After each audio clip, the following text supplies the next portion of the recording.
Good afternoon. Today I'm speaking to Billy McLaughlin, who lives in Scotland with his husband William and his two little dogs.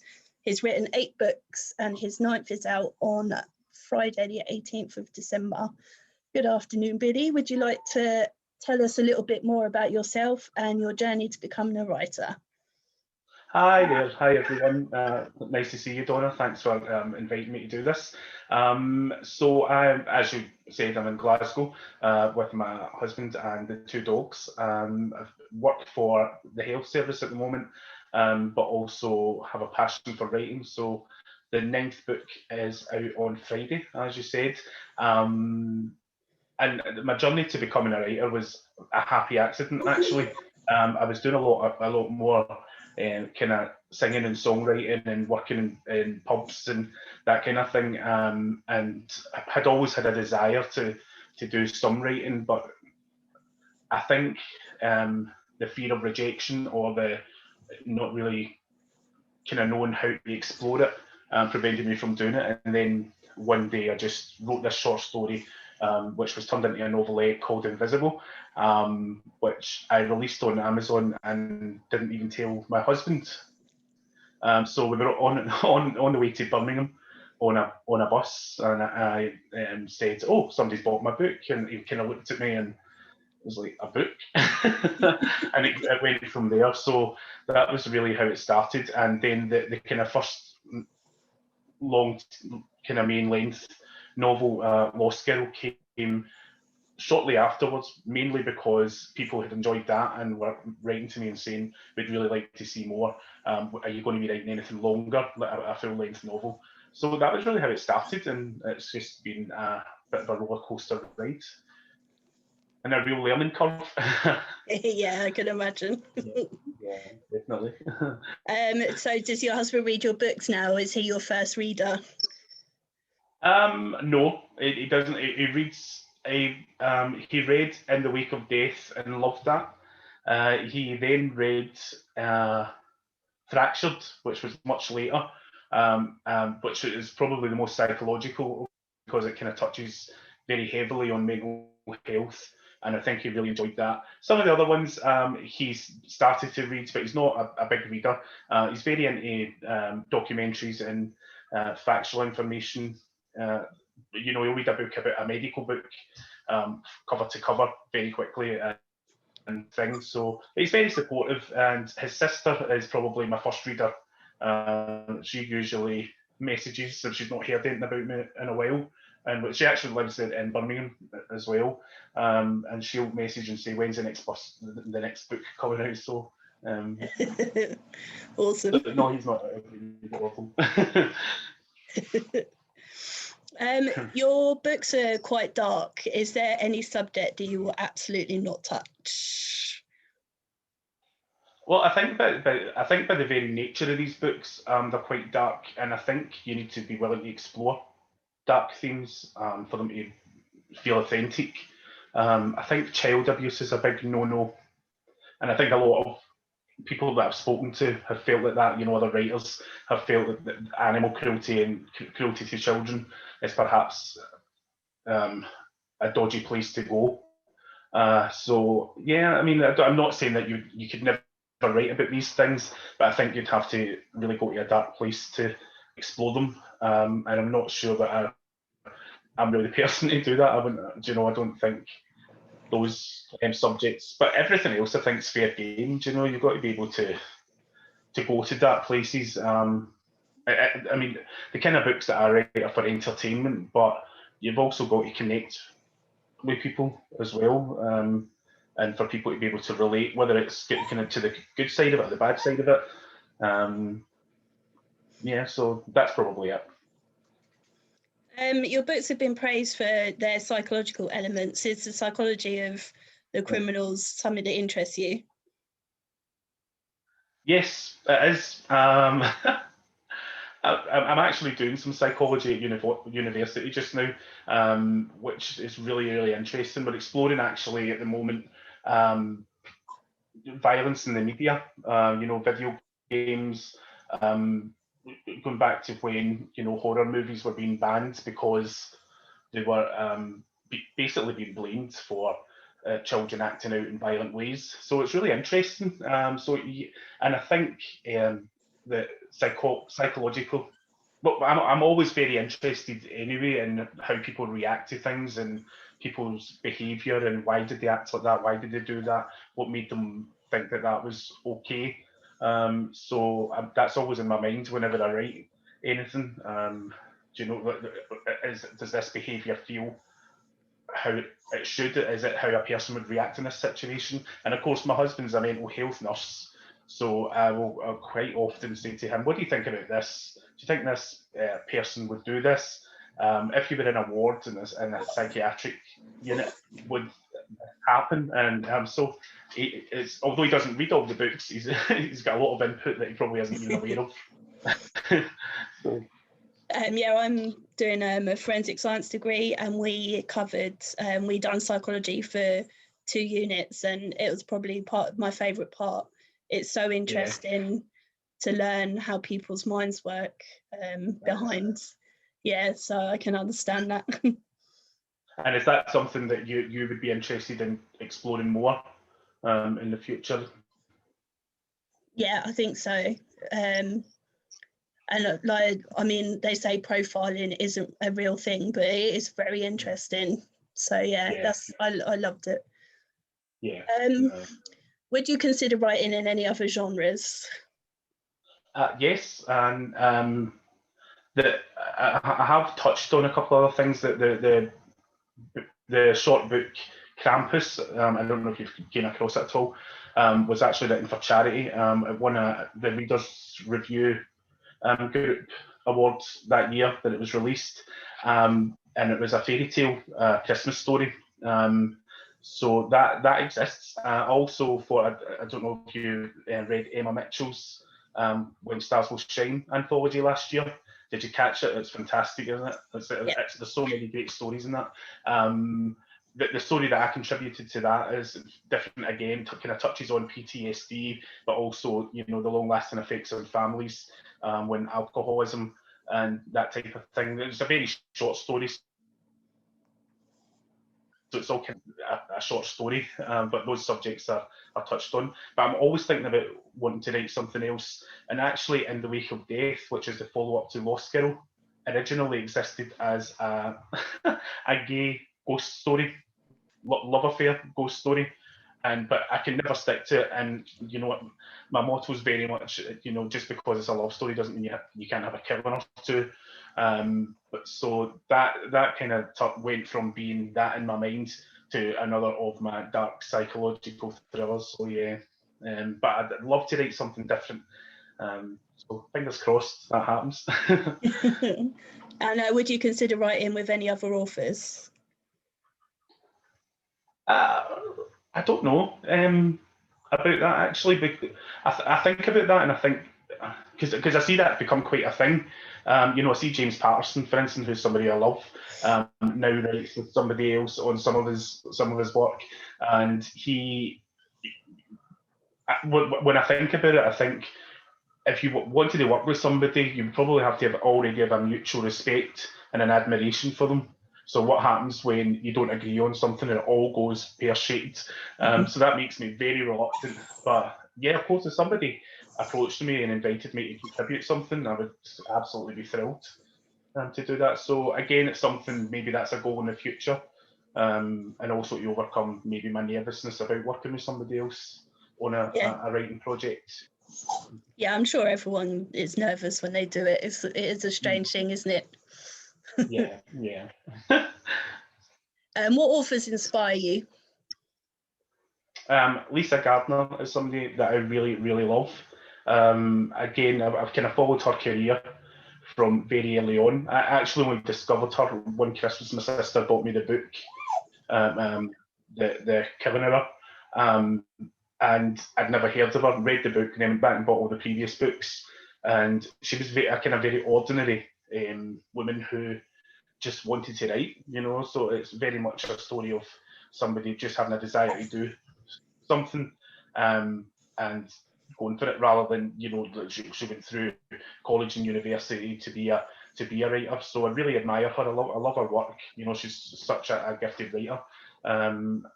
gosh, who else do I like? I'm finding a lot of authors in the kind of indie author world that I'm enjoying far more now than the big names. Minette Walters is somebody that I really, really loved, but of course you don't really hear much of her now. She doesn't really seem to do very much. And again, James Patterson's somebody I've enjoyed quite a few of his books. Agatha Christie though is the kind of ultimate crime writer, isn't she? I mean, you'll never find anybody who'll match her, I don't think. No. When I read about you, it said you're a big reader. So what are your top books of this year? I won't give you a number, but what's the best thing you've read this year, or the best few things?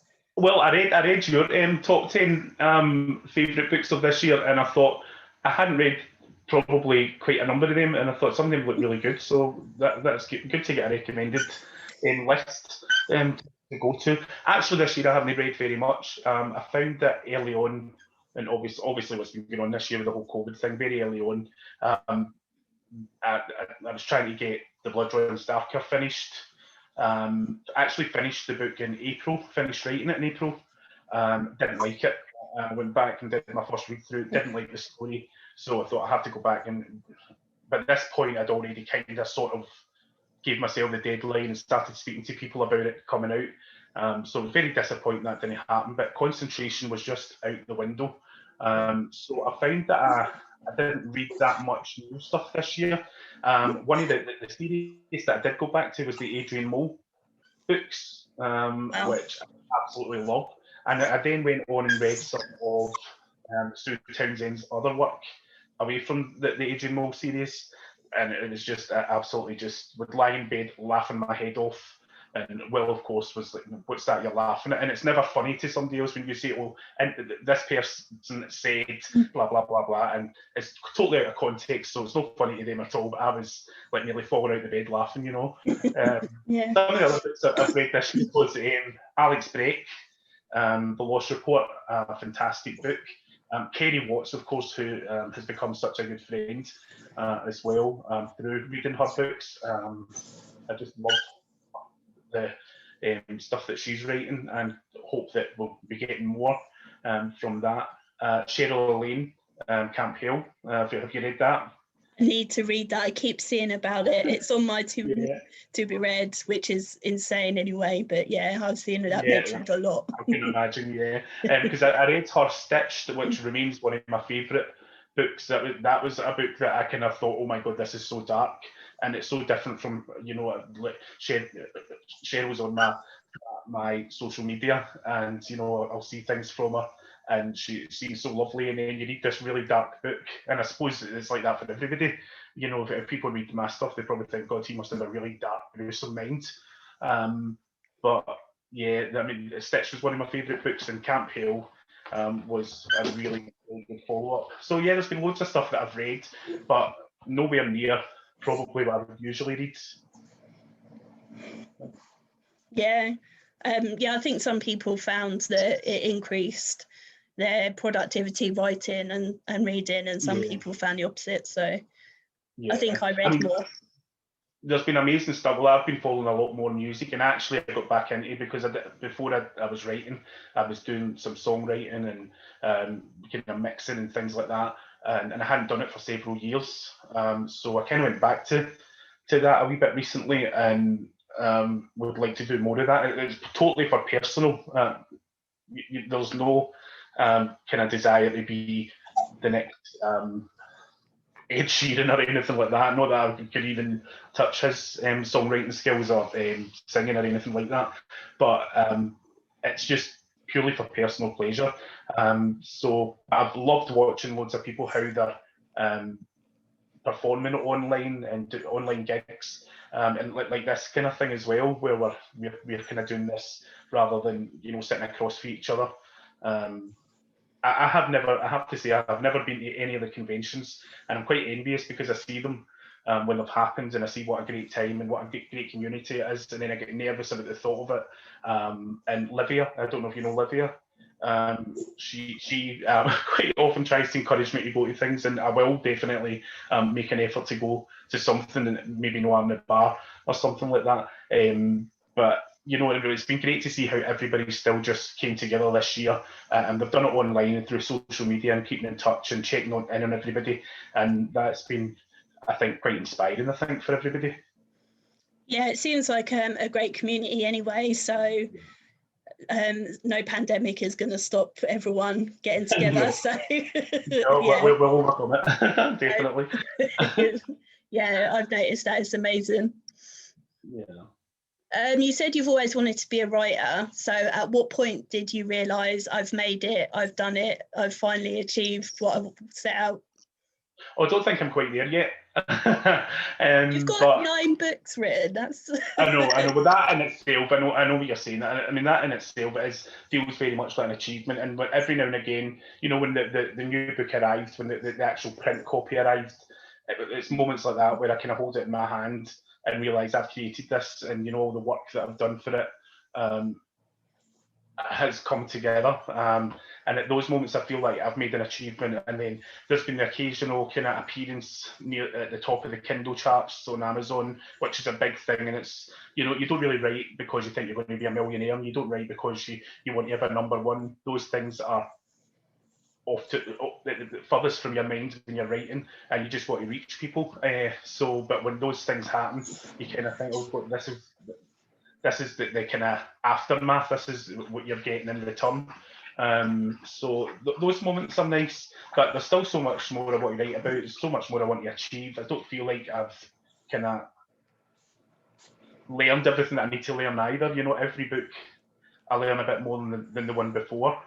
And also, what you kind of realise your limitations, because when I started writing, I had no idea. It was just like jumping into a great big wave and hoping for the best. And I kind of I did the cover myself, wrote the book, and I formatted in as much as I thought that this is formatting and this is editing, and really I knew nothing about it. So the first book that I think that was very obvious on. But I think that's something that I've learned as I've went along, and also to reach out and take help where it's needed, because as a writer, that doesn't mean I'm an editor. I'm not a cover designer. I'm not a formatter. So all of those things are things that I hope I'm learning though, and acquiring those skills. So that's been an interesting journey. And what advice would you give to any aspiring writers? Just that when you're starting out, research is the most important thing, I think.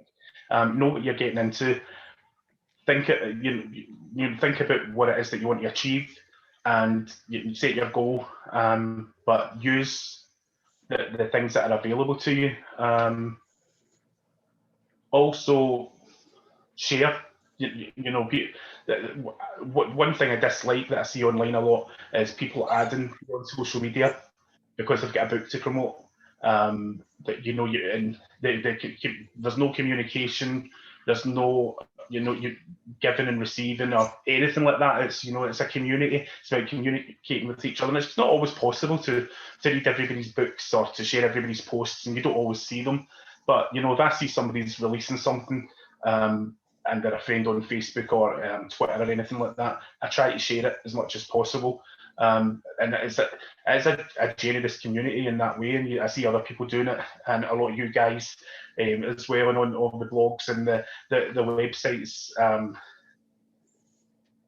that's going on. But there are people who never interact, and they complain that their books haven't sold any copies, and they don't take any advice. If you're asking for advice, take that advice, because you're probably getting it from somebody who's already been there. So yeah, I mean that's really the only advice I can give, is just be willing to accept feedback. Realise that when you get feedback on your own book, it's almost like a good analogy, I suppose, is when somebody tells you your dog's badly behaved, and you don't like hearing it.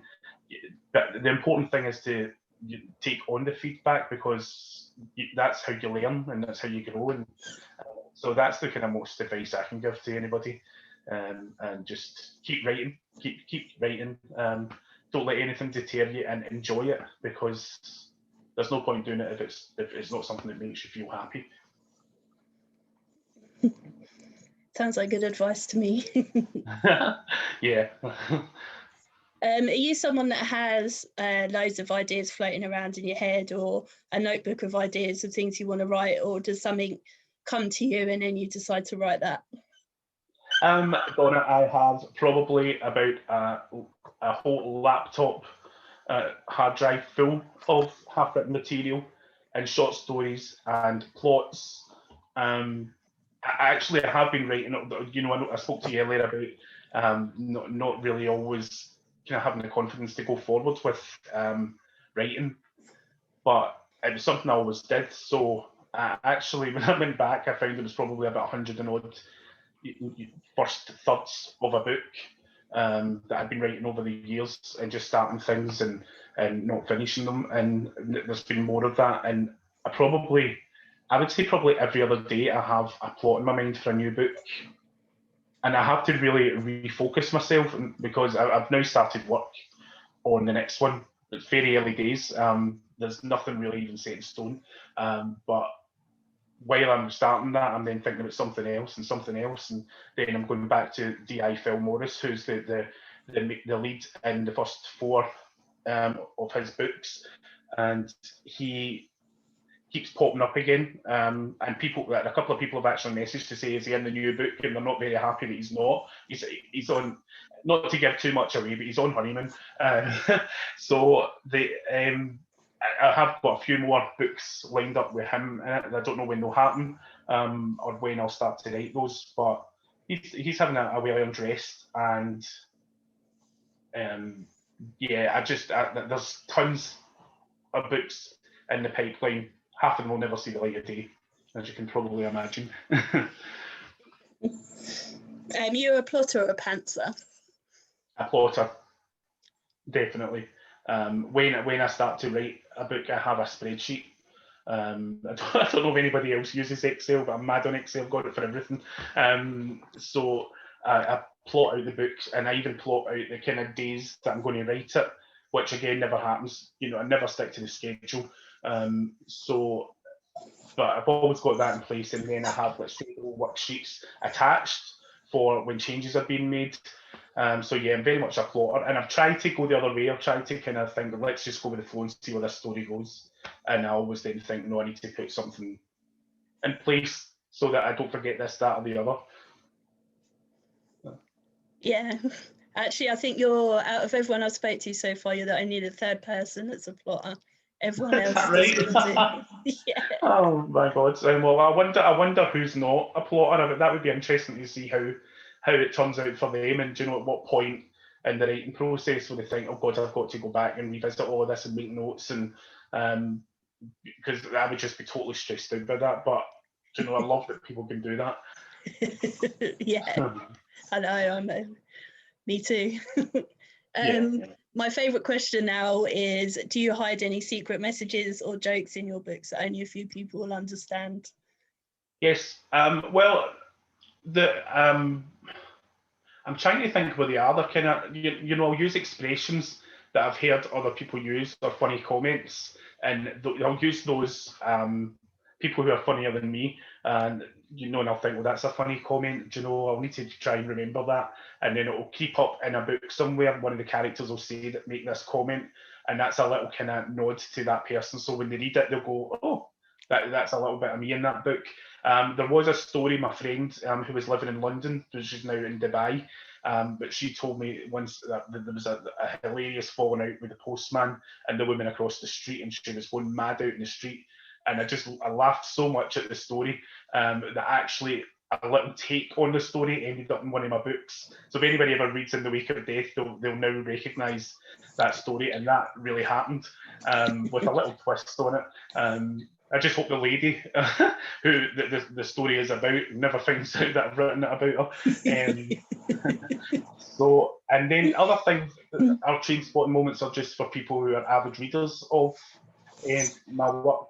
They might, say, like in the new book, it's a totally standalone The Blood Runs Dark is totally standalone. It's not part of a series yet, anyway. But there is one returning character. There's not a lot of depth to him. Detective Kevin Wallace. You've read the book, haven't you? So Yeah. Detective Kevin Wallace has actually already appeared in 3 of my books. But there's never that much depth to him because he can then come back and be a recognisable figure. There's a little bit of backstory there, but it's nothing that you have to have followed all the other books to know about. So it's good to do that. I think that so actually all of my books across the board all have a tiny connection, but I don't think you have to have read everything in order or even read everything at all to get those little moments. But people who have read them all will recognise those little moments. So I think I like to do that. I like that, actually. That's cool. One other author that I read that writes standalones has that. He mentions characters or places, and because I've read them all, then I recognise them. And yeah, it is quite cool. Yeah. Makes me feel kind of stalkerish, but whatever. Well, I like that. I've been accused of this a few times.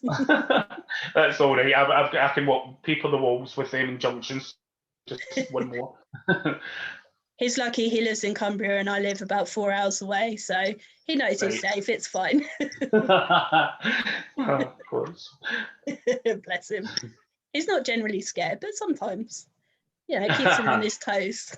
Yeah, no, I like that. I like when people do recognise those moments, though. It's nice, and also, I actually, on a slightly different subject, I ran a competition a couple of years ago for my last book, 4, and it was for the persons, and I've seen a few other authors doing this, and I think it's a nice way of you kind of reaching out to people who keep returning, and it was for them to have a little appearance in the book. So the person who won the competition and ended up in the book, I'm actually more friendly with her sister.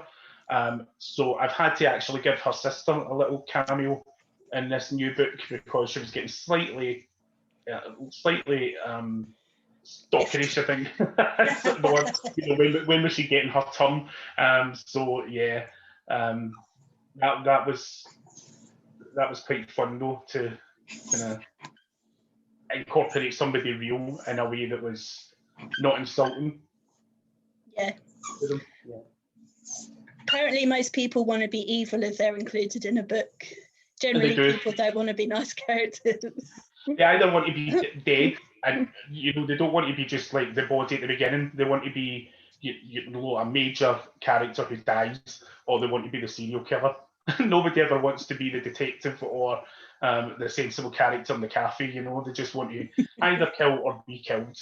That's the demands that we get. No pressure then. Yeah. If you were going to invite 4 famous people to a dinner party, who would you invite? Can be dead or alive. It's your dinner party. Invite who you want. No restrictions. Okay, well, I think famous people. Oh gosh. Well, we could have Janie Godley. Have you seen any of Janie Godley's videos? I think so. She'll be well known probably more in Scotland, I think. And of course, she does impersonations of Nicola Sturgeon. So she recreates the kind of daily briefing and does the voiceover in a kind of more offensive, still a way that it kind of gets the message across, but totally mocking the First Minister. And she has these catchphrases as well. She's honestly so funny. It's just genius. So I think she'd be at a dinner party. Maybe Freddie Mercury. I think he'd be an interesting character. Gosh, who else? I'm trying to think of who would have great stories. Gosh, I can't think actually. Maybe a writery person. Maybe I'll just invite a couple of my indie author friends that I've not actually met yet. So how about Sharon Brownlee and Kerry Watts? I think they'd be quite good fun at a dinner party. I think quite a few of the authors would actually. They all seem, a few of them seem mental, And I can imagine with a drink or two in them that they would be very funny. Well, I see these videos and I see the pictures, and when they've had these meetups, and it's like characters like Shale Baker, Emma, who we were talking about earlier, Emma Mitchell, and then of course up here in Scotland we've got Livia and Kerry and Sharon, and they're all seeing these such dynamic characters. I don't know how many of them have met each other. Maybe that's in the pipeline at some point, but I really enjoy their social media presence, and they always interact. And of course, they love anybody who loves my dogs. They're in there, right? They're, without any question. You don't have to have a password at the door as long as you love the dogs. I can imagine you'll never kill animals in your books, then. No, they don't. And actually, there's only been one dog, main character dog in any of the books, and he's an old guy now, and he's a border collie. And we had a border collie, Alfie, who sadly we lost last year. And they're such lovely dogs. They're so good to train actually as well. And Alfie was just a big loving character. So no, there'll be no. I won't be killing any dogs in my books. Not at all. Yeah, I think that's the big no-no, isn't it? People are less fussed about kids than they are about animals. That's it. Well, there's the millions of people. There'll still be millions after at the end of the book. So once this crazy world goes back to normal, you have a day where you have no restrictions. What would your perfect day be? Well, I have a perfect day that would be, an active day, which would never happen. My perfect day, probably, if I'm being honest, is having a day off work, well being off, maybe just going out for breakfast, coming back, potting about the garden, watching Netflix, cuddling up with the dogs, just absolutely doing nothing, because it's not something we actually get to do very often. And even during this, because we've still been working through this pandemic, there's not been a lot of opportunity even to have those. I know lots of families have been locked in the house and they're probably not talking to each other anymore. We've fortunately not had that. So that's probably my perfect day. But if I was having a perfect day of doing things, getting out of the house, probably would be to actually something that we had planned just a few months ago. Was a trip round the north of Scotland when everything was kind of reopening a little bit. We planned this trip and we booked all the hotels we were going to be staying in, and then of course Aberdeen went into complete lockdown. They had a big rise in cases, and we cancelled the trip because it just at that point it didn't feel safe or sensible to do it. But we were so looking forward to it, and we were going to be going to Skye, we were going to be going to Perth, Aviemore, places that that I suggest to you. I know you're saying at some point earlier you might fancy it, come and see Scotland. Those are places that would be just a dream to see, and for us as well, because the first thing we do when we get time off work is book a holiday abroad. We go off to the sunshine and we lie on the beach or by the pool all day. But actually, you've got all of this on your doorstep that we've never enjoyed. So this year was a good opportunity to think about that, and I think probably next year we will do it. Yeah. I mean, to my shame, I've never been to Stonehenge, and I think I only live about an hour away. Just never got round to it. So. Yeah. I know, and that's the older you get, that you think about that, and when you were young and going to Magaluf and Ibiza and all of these places, and you thought that was the kind of dream holiday, and you got older and you think about the places actually that's been on your doorstep for 40 years and you've never thought about going there, and suddenly it's more appealing. Unfortunately, in Scotland, as you know, we have to fight off the rain and the snow, and winters are probably a no-no to go to these places, but they're stunning to look at. If you get snowfall in Scotland, it's stunning, but it's to wade through and to go places in. Can you tell us one surprising fact about yourself? Oh gosh, surprising.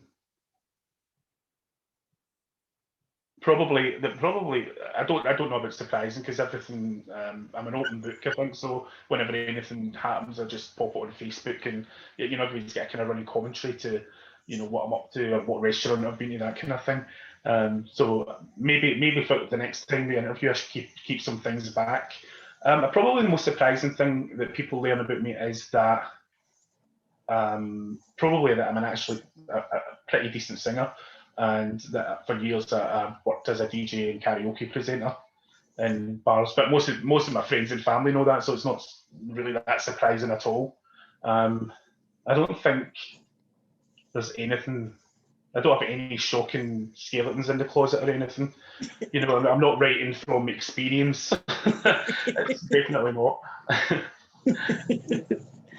How do you fit your writing around your day job? Because it sounds like you're quite busy. Actually, about 9 months ago, when COVID kicked off, I was still working in a care home as an administrator, 5 days a week, full time. And I was, as you probably know, I work at the NHS 111 service. That's what you guys, I think, call it, is NHS 24 up here. So I do that a few hours a week. So it's pretty difficult. And then I decided, of course, in my wisdom, that I was going to do this university stuff for psychology, all of which is kind of hopefully leading towards career development within healthcare. So writing sometimes takes a bit of a back seat. I probably have the typing speed and the kind of plots in my brain that I could pump out 3 books a year, but with everything else going on, that's unlikely to happen. Which is a shame, because every time somebody they read these books in about 3 days, and then they wait a year for another one. So sorry, guys. Guys got to earn a living.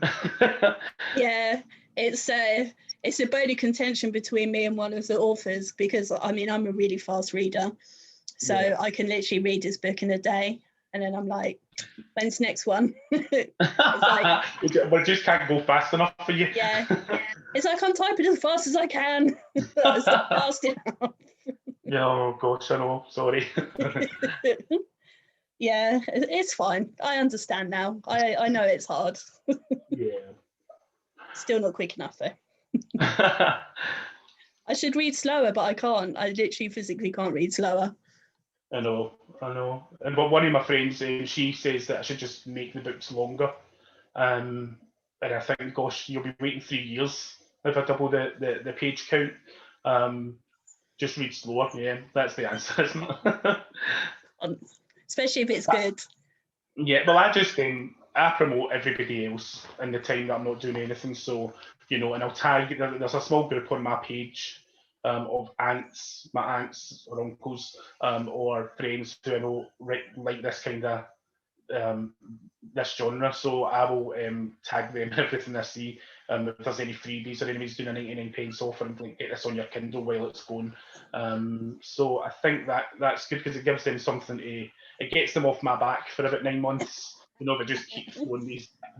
So if you see me suggesting your book, it's not because I'm trying to get you number one. I just want a few weeks of no headache. I love that. That's brilliant. So what are you working on at the moment? This week is just all about The Blood Runs Darker. That is, I think I've got this launch on Thursday coming up. So that and I've got a few other authors have donated kindly some ebooks and signed books to that. So get on there if anybody's looking for something new to read, and you might be in with a chance of winning a copy. So that's the kind of immediate thing.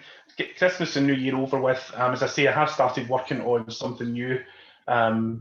Hopefully that'll be middle of next year or towards the end of next year that you'll get to read that. So now that I've told you that you can maybe just read a chapter a night or a chapter a week of The Blood Runs Darker, and so don't just pace yourself. And hopefully, I've got lots of plans and not the time to fit it in. So, but there will be another book hopefully soon. Awesome. Yeah, The Blood Runs Darker was the first of yours I've read. So luckily now I have 8 more to read, so that's fine. I've got a back catalogue. I like that, finding that I've got more. So you're okay for now. I won't be on your case. Oh, well, maybe you'll need a break from me after reading 8 of them, over the course of the next year. But I appreciate that. It's really, really good. And actually, through this book, quite a few people I've actually boxes of books being delivered to the house over the past week, and I don't know what the neighbours must think, because we've also got Christmas gifts being delivered. Of course, this year you can't really go out shopping, so lots of that's been done online anyway. But just Amazon box after Amazon box, and you must think that we're absolutely loaded. But all of those books, there's still more to come, and they're all put out to everybody who's ordered them or who I promised a free copy to. Although there's a few people who'll be getting a little thank you for reading in advance, that type of thing. So. Yeah, I was going to ask you something else and I completely forgot. I don't know, gone blank.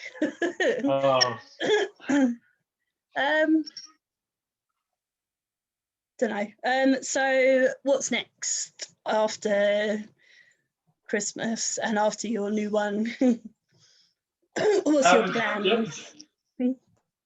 I don't have any plans at the moment because I'm reviewing, now that I'm no longer working at the care home, I'm reviewing what I'm doing moving as a work. I'd really love more time to write, but I don't know how realistic that is at the moment. So yeah, but I'll just continue writing, do the psychology university stuff. There's an essay planned for January, which is on referencing. So anybody out there who's got a clue about referencing, get in touch because I have not a clue what's going on with that. I write it down and I think that cannot possibly be right. So yeah, and I don't have any plans at the moment. Just to get away on holiday next year will be great.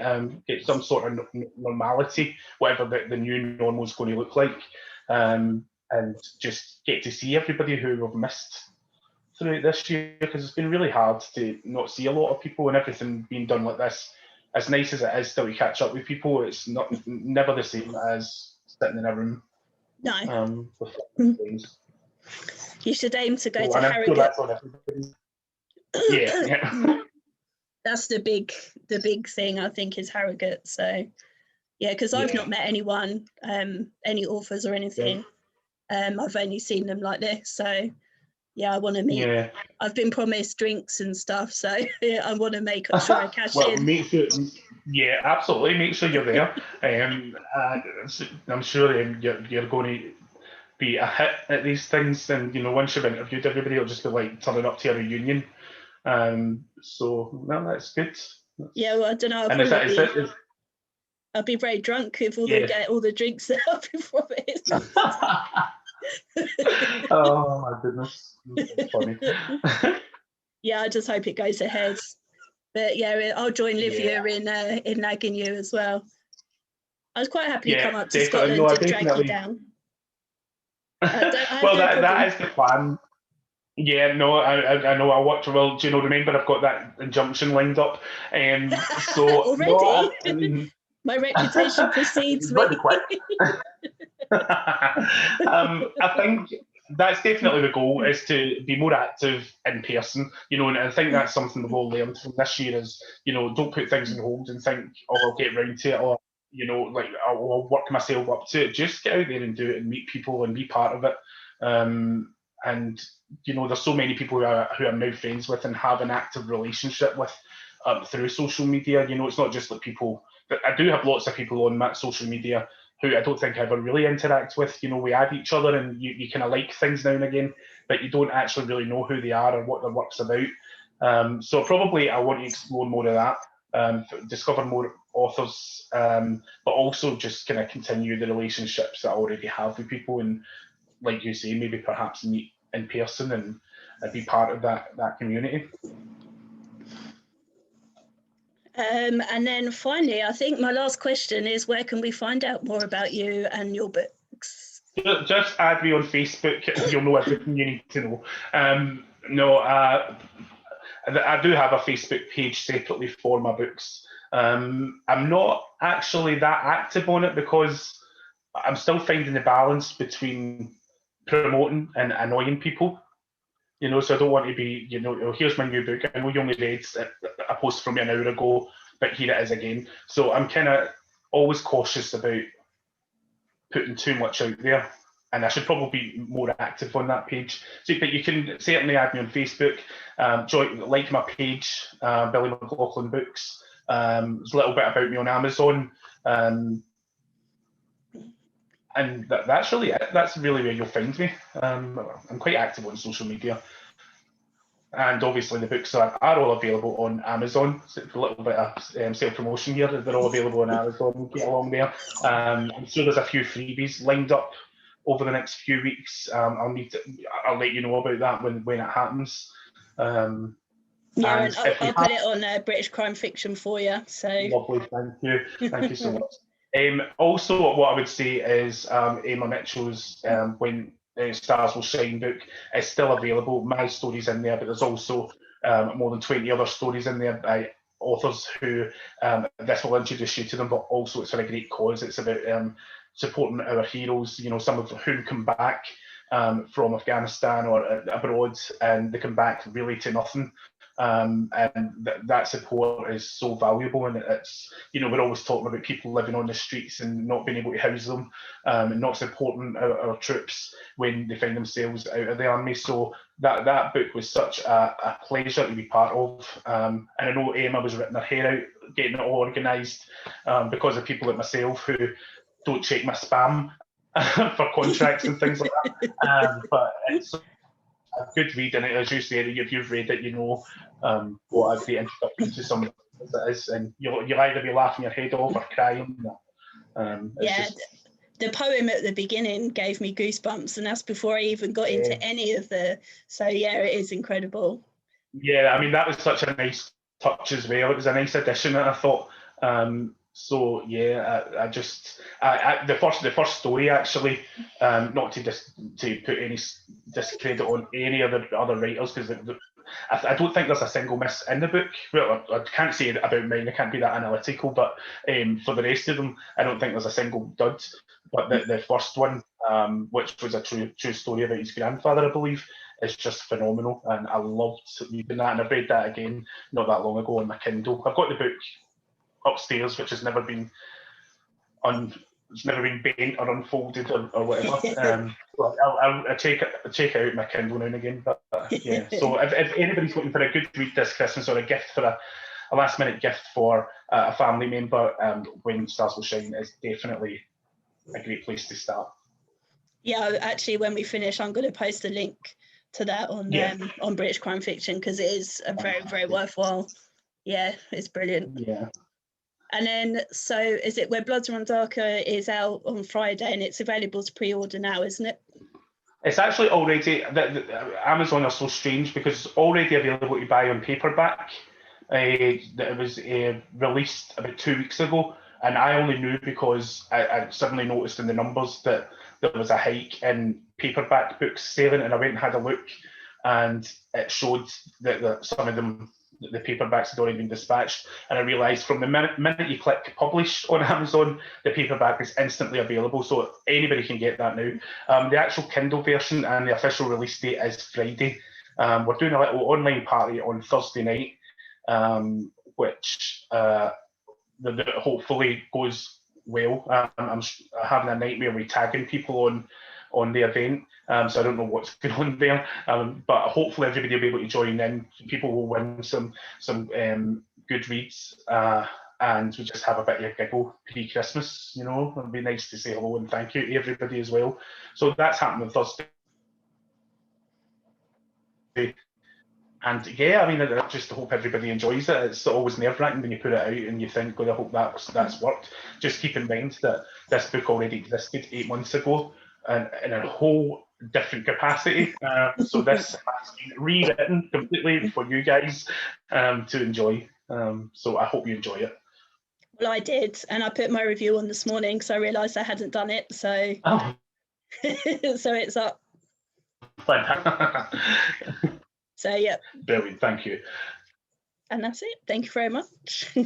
Oh, no problem. Thanks a lot. I appreciate it.